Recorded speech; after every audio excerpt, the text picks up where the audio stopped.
Gas, سینہ کی جلن، قبض، ڈکار آنا آج کل بہت عام ہیں۔ اکثر لوگ ان عام سی علامات کو ٹھیک کروانے کے لیے ڈاکٹروں اور اسپیشلسٹ کے پاس چلے جاتے ہیں اور پھر ان کی دوائیوں کے زیر اثرات بات ایک تکلیف سے شروع ہو کر دوسری تک جا پہنچتی ہے۔ حکماء، ڈاکٹرز سب اس پر متفق ہیں کہ اگر آپ کا معدہ ٹھیک ہے، آپ کو قبض نہیں ہے جو کہ ام الامراض یعنی بیماریوں کی ماں کہلاتی ہے، یہ سب نہیں ہیں تو آپ صحت مند ہیں۔ بات کہاں سے کہاں جا پہنچی۔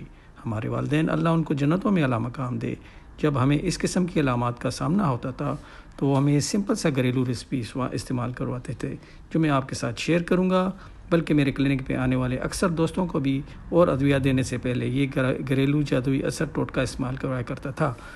اگر آپ کو یہ تکالیف ہیں تو یا آپ کے بچے ان کا شکار ہیں تو آپ نے کیا کرنا ہے کہ آپ نے جب 3 چیزیں لینی ہیں: پودینہ، الائچی اور سونف۔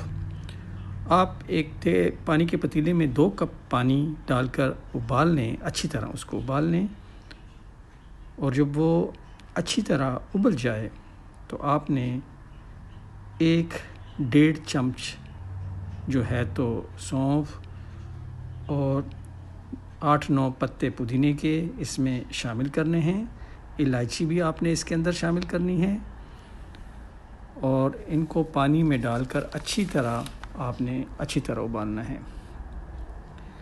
جب یہ ابلتا ہوا پانی 1 کپ کے برابر رہ جائے تو آپ اس کو پھر اس کے بعد استعمال کیجیے گا۔ آپ اس کو گھر آئے ہوئے مہمانوں کو بطور قہوہ بھی استعمال کروا سکتے ہیں۔ یقیناً اس کی بھینی خوشبو اور اس کے معدے کے لیے جادوئی اثرات، بلکہ بعض اوقات اس طرح محسوس ہوتا ہے کہ جیسے آپ کے معدے میں ٹھنڈک پڑ گئی ہو۔ ویسے تو ہم اس میں کسی قسم کی چینی وغیرہ استعمال نہیں کرواتے، لیکن پھر بھی آپ اس کو میٹھا کرنا چاہتے ہیں تو 1 چمچ شہد اس میں شامل کیا جا سکتا ہے۔ اگر آپ پودینے کو سکھا کر رکھ لیں تو یقین مانیے گا، اگر آپ کو بدہضمی کی صورت میں کسی قسم کی دوائی سے آرام نہ آ رہا ہو تو آپ اس جادوئی اثر کیوے کا ٹوٹکا استعمال کر کے دیکھیں اور یقیناً آپ ہمیں دوائیں دیں گے۔ میں امید کرتا ہوں کہ آپ ہماری اس ریسپی کو جب بھی کبھی آپ کو ضرورت پڑے گی تو ضرور استعمال کریں گے، چاہے وہ بچے ہوں چاہے بڑے ہوں، سب کو اس سے ضرور شفا ملے گی۔